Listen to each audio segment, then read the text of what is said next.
یقیناً انسان کو اگر کسی قانون کو جاننا اور سمجھنا ہے تو اس قانون کو سمجھنے کے لیے بہت ساری چیزوں کی ضرورت پڑتی ہے۔ سب سے پہلے تو یہ ہے کہ انسان سب سے پہلے اس قانون کا اعتراف کرے کہ یہ قانون ٹھیک ہے، درست ہے، محکم ہے، حق ہے۔ اس کے بعد جس نے قانون بنایا ہے اس پہ بھی یقین ہونا چاہیے کہ قانون بنانے والا عادل ہے، مساوات، انصاف کرنے والا ہے، وہ کسی پہ ظلم نہیں کرتا۔ اور اس کی یہ بھی صفت ہے کہ وہ ایک طبقہ کو بغیر کسی ترجیح کے وہ زیادہ فائدے پہنچائے اور دوسروں کو نقصان پہنچائے۔ یہ بھی عقیدہ ہونا چاہیے کہ نہیں، وہ عادل ہے، وہ فرق نہیں کرتا ہے۔ اگر فرق کرتا ہے تو وہ کسی وجہ سے کرتا ہے۔ جس کو زیادہ نوازتا ہے اس کے کچھ اعمال ایسے ہیں جن کی وجہ سے اس کو انعام دیتا ہے۔ تو ان چیزوں کا عقیدہ۔ اور تیسری چیز یہ ہے کہ قانون کو جاننے اور سمجھنے کے لیے ایسے لوگوں کی طرف رجوع کرے جو اس قانون کے ماہر ہوں۔ اگر کوئی ایسے ہی پھرتا رہے، ان کے پاس جائے جو قانون نہیں سمجھتے، نہیں جانتے ہیں، نہ ہی انہوں نے دقت کے ساتھ اس کو سمجھنے کی کوشش کی ہے، تو وہ پھر بھٹک جاتا ہے۔ تو ہم مسلمان ہیں تو ہمارا عقیدہ یہ ہے کہ قرآن ایک محکم قانون ہے، ایک دستور ہے، اور اس دستور کو نازل کرنے والا خدا ہے، یہ کلام اللہ ہے۔ وہ ہمارا خدا بھی صادق ہے، عادل بھی ہے، مساوات بھی کرتا ہے، لا یظلم احدا، وہ کسی پر بھی ظلم نہیں کرتا ہے، ظلم اس کی صفت ہی نہیں ہے، عدالت اس کی صفت ہے۔ اور پھر جس کے ذریعے اس نے قانون کو بھیجا وہ جناب جبرائیل ہیں، وہ بھی امین ہیں، انہوں نے بھی کسی قسم کی کمی بیشی کیے بغیر پیغمبر تک اس امانت کو پہنچا دیا۔ اگر شک ہو جائے کہ درمیان میں کسی چیز کو کوئی لا رہا ہے، اس میں گڑبڑ کی ہے، تو پھر تو ٹھیک ہے کہ بندہ کہے یہ وہ قانون نہیں ہے، یہ وہ چیز نہیں ہے جو ہمارے لیے بھیجی گئی تھی، اس لیے کہ تو نے خیانت کی ہے۔ جبرائیل امین تو سید الملائکہ ہے، جس کا لقب بھی امین ہے، تو اس نے جس طرح اللہ نے امانت دی تھی اسی طرح پیغمبر اسلام تک پہنچا دی۔ اب پیغمبر اسلام کون ہیں؟ جنہوں نے قانون ہمیں سنانا بھی ہے، بتانا بھی ہے، وہ بھی صادق بھی ہیں اور امین بھی ہیں۔ اور یہ ان کی صداقت اور امانت کو صرف مسلمانوں نے نہیں مانا، بلکہ انہوں نے اپنے کردار کو ایسے پیش کیا کہ جو اس کو رسول نہیں مانتے تھے، نبی نہیں مانتے تھے، وہ مجبور ہو کر ان کے کردار کو دیکھ کر کہتے تھے اور کچھ ہے یا نہیں، صادق اور امین ضرور ہے۔ تو ایسے عمل اور کردار کو پیش کیا۔ تو لہٰذا یہ قرآن قانون اور دستور ہے جو بڑا محفوظ طریقے سے ہم تک پہنچا، اور پھر خالق نے فرمایا اس میں کسی قسم کا کوئی شک و شبہ نہیں ہے۔ کچھ قانون ہوتے ہیں زبانی لکھے ہوئے، اور کچھ قانون ہوتے ہیں عملی طور پہ، عملاً اس قانون کا نفاذ کر کے دکھایا جاتا ہے کہ اگر کسی کو شک ہے تو ہم دکھا رہے ہیں کہ یہ قانون چلے گا، اس قانون سے کوئی مستثنا نہیں ہے، قانون عام ہے۔ اگرچہ ہمارے ممالک اسلامیہ میں قانون بنائے جاتے ہیں لیکن وہ معطل ہوتے ہیں، ایک کے لیے اور ہے، دوسرے کے لیے وہی ہے، شک ایک ہی ہوتی ہے، الفاظ ایک طرح کے ہوتے ہیں، نمبر بھی ایک طرح کا ہوتا ہے، لیکن جب نافذ کیا جاتا ہے قانون کو تو اس میں فرق کیا جاتا ہے۔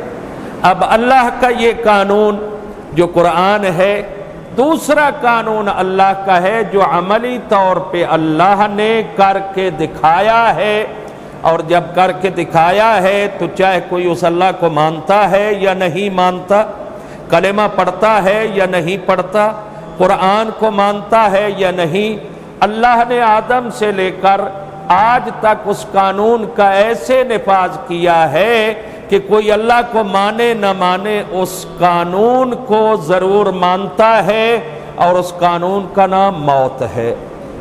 یہ قانون عام ہے۔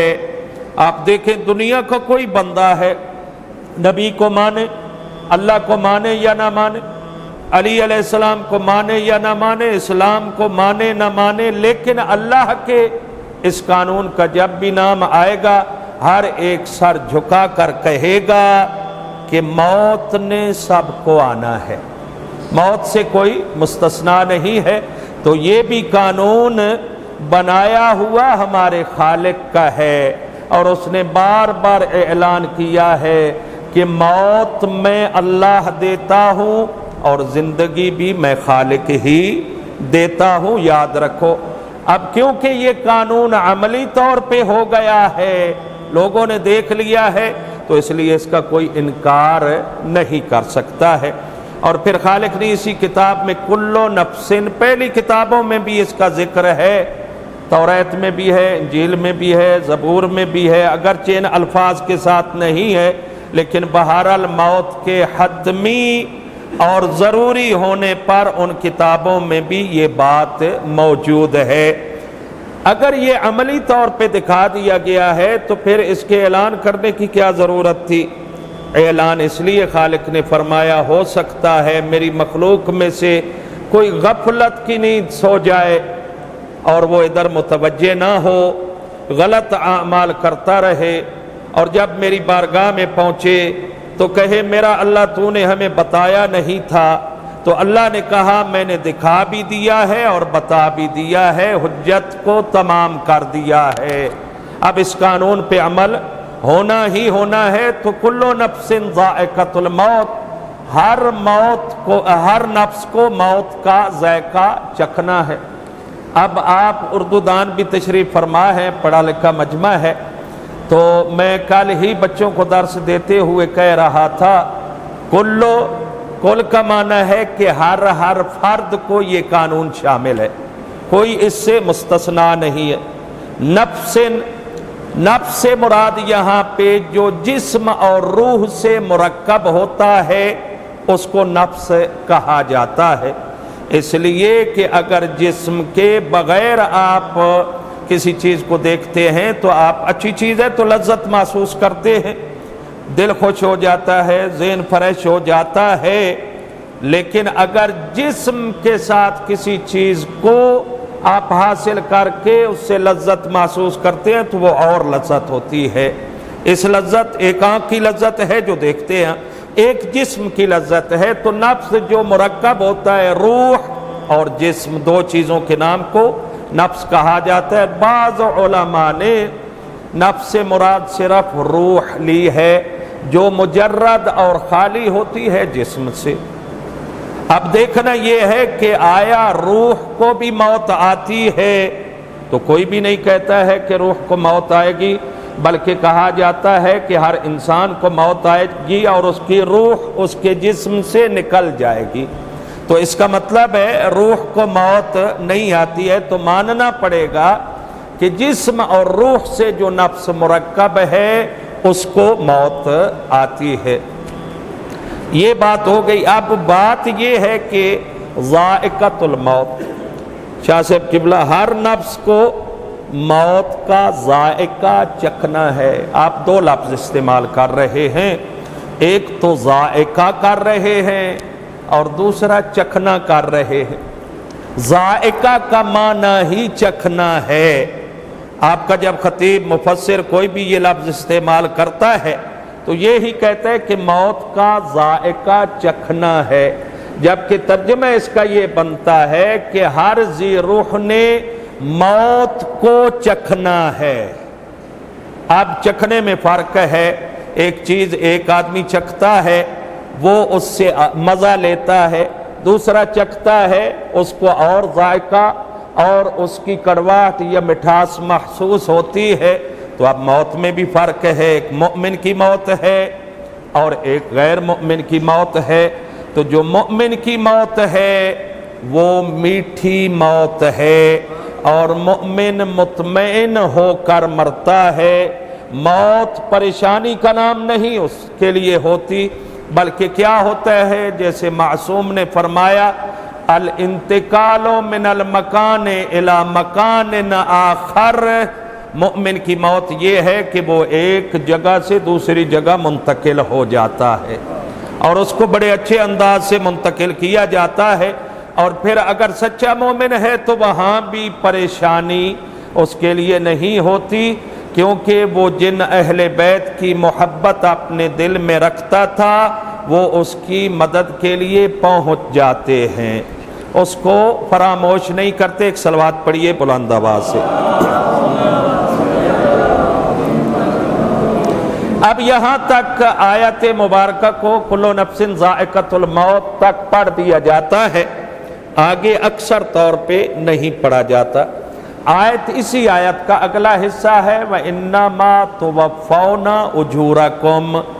اللہ اپنی عدالت کا اعلان کر رہا ہے کہ یاد رکھو جو کچھ تم نے دنیا میں کیا ہے نا اس کا پورا پورا اجر تمہیں ملے گا۔ توفونا پورا جو بھی آپ نے عمل کیا ہے نا اس کا پورا ذرا برابر بھی اس میں کمی بیشی نہیں کی جائے گی۔ اللہ کے علم میں سب کچھ ہے، آپ نے زیر کیا ہے، زبر کیا ہے، پیش کیا ہے، جو بھی کی ہے اس کے علم میں ہے۔ اور پھر فرماتا ہے وَمَن يَعْمَلْ مِثْقَالَ ذَرَّةٍ خَيْرًا يَرَهُ، جس نے رائی برابر بھی نیکی کی ہے وہ اس کو قیامت کے دن دیکھ لے گا، روز محشر دیکھ لے گا، اور جس نے رائی برابر برائی کی ہے، شر کیا ہے، وہ بھی اس کو دیکھ لے گا۔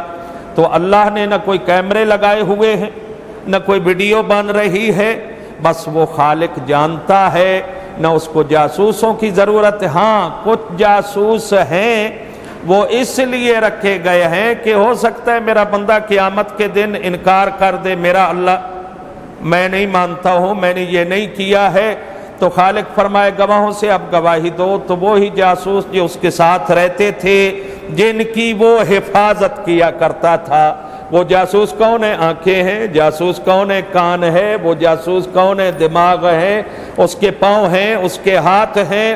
ہر بندہ دنیا میں اپنے جاسوسوں کی حفاظت کیا کرتا تھا۔ اگر اس دنیا میں آپ کو پتہ چل جائے کہ فلاں آدمی میری جاسوسی کے لیے معین ہے تو آپ اس کو قریب نہیں آنے دیں گے، آپ کوشش کریں گے کہ اس کو راستہ سے ہٹا دیا جائے، لیکن خالق نے ایسی تدبیر کی ہے کہ اس نے جو جاسوس بھیجے ہیں آپ ان کی حفاظت کرتے ہیں، اگر ان کو تھوڑی سی کوئی چوٹ لگ جائے تو آپ علاج کرتے ہیں، یہ باقی رہے تو بندہ انجانے میں اپنے خلاف ہی بندوبست کرتا رہتا ہے۔ یہ اللہ کی تدبیر ہے بہرحال۔ تو خالق نے اس لیے رکھے تاکہ یہ بندہ قیامت کے دن دیا جائے گا فَمَنْ زُحْزِحَ عَنِ النَّارِ وَأُدْخِلَ الْجَنَّةَ فَقَدْ فَازَ۔ پھر خالق اعلان فرما رہا ہے کہ جس کو جہنم سے دور کر دیا گیا اور جنت میں داخل کر دیا گیا فَقَدْ فَازَ، پس وہ کامیاب ہو گیا۔ اب یہ کامیابی تو آخرت میں پتہ چلے گی، دنیا میں کیا ہے تو شاید ائمہ کی روایات ہیں کہ آثار سے پتہ چلتا ہے کہ یہ کامیاب ہے یا نہیں۔ اسی لیے اہل بیت کے ماننے والوں کو جنت دے دی گئی ہے۔ کئی فرامین موجود ہیں کہ جس نے اہل بیت کو مانا اس کے لیے جنت ہے۔ اور یاد رکھیے امام حسین علیہ السلام کے بارے میں طلباء کرام علماء کرام بیٹھے ہیں، من بکا علی الحسین وجبت لہ الجنہ، جو حسین علیہ السلام پر روئے اس کے لیے جنت واجب ہے، اس پر جنت نہیں۔ ہمارے ہاں لغت عربی اور علم نحو میں قانون ہے کہ یہ لام جو ہے اختصاص کے لیے آتا ہے اور پھر اختصاص ملکی کے لیے آتا ہے۔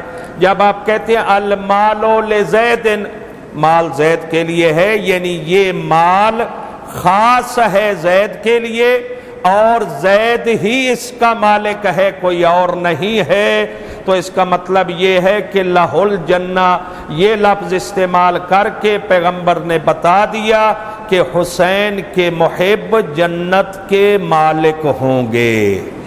یہ آپ کے لیے ایک رسول کی طرف سے تحفہ ہے۔ اور پھر جس کو جہنم سے دور کر دیا گیا، جنت کے قریب کر دیا گیا، داخل کر دیا گیا جنت میں، فقط فاز، پس وہ کامیاب ہو گیا۔ اور اس کی سند پیغمبر اسلام نے علی ابن ابی طالب کو مخاطب کر کے فرمایا تھا، یا علی انت وشیعتک ہم الفائزون، اے علی تو اور تیرے شیعہ ہی کامیاب ہیں۔ فقط فاز، وہ بھی فائز بھی، یہی مادہ ہے۔ آثار سے یہ سند دی اور دنیا میں ہی دے دی ہے، پیغمبر کو اللہ فرما دیتا ہے وَمَا الْحَيَاةُ الدُّنْيَا إِلَّا مَتَاعُ الْغُرُورِ۔ آخر میں خالق فرما رہا ہے یہ دنیاوی زندگی کچھ بھی نہیں ہے مگر تکبر، فریب، غرور، ان چیزوں کا نام ہے، اور اس کا متاع قلیل، فائدہ بھی عدیم ہے، کوئی فائدہ نہیں ہے۔ ایک بندہ دنیا کی مذمت کر رہا تھا، جیسے علی ولی کیا کرتے تھے، تو علی ولی کا گزر ہوا، مولا نے سنا کہ کوئی خطیب ہے چیخ چلا کے بڑی دنیا کی مذمت کر رہا ہے، تو دنیا کو ہر جہت سے جاننا ہمارے لیے مشکل ہے، لیکن علی کے لیے تو مشکل نہیں ہے۔ خطیب کو مخاطب ہو کر کہا کہ اے دنیا کی مذمت کرنے والے، تجھے پتہ ہے دنیا کیا ہے؟ الدنیا مصلی الانبیاء، دنیا انبیاء کا مصلی ہے۔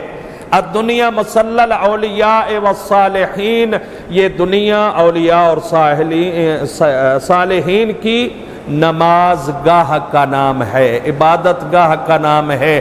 اس دنیا میں رہ کر تو اگر اللہ کے راستہ پہ چلتا رہے تو آخرت کو کسب کر سکتا ہے۔